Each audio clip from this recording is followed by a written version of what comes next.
Hey everybody, this is Dave Bensman with Bensman Home Computer Repair, and here's today's tech tip. Did you ever have a file you wanted to send somebody, but it was too big for email? Well, you can give them access to the file with Google Drive, and here's how to do it. Open up Google, left click on the 9 dots in the upper right hand corner, and go to Docs. Click on Blank Document and start typing your document. Then click the back button, left click on the 9 dots again, and go to Drive. Then you're going to see your document right here. All you got to do is right click on it, left click on share, and left click on copy link.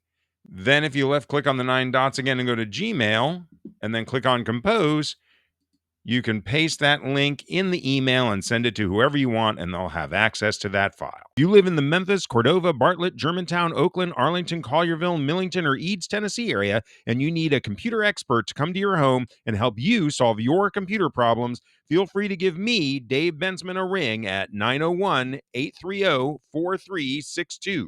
Mention ad code PCPerfect for 10% off your first visit.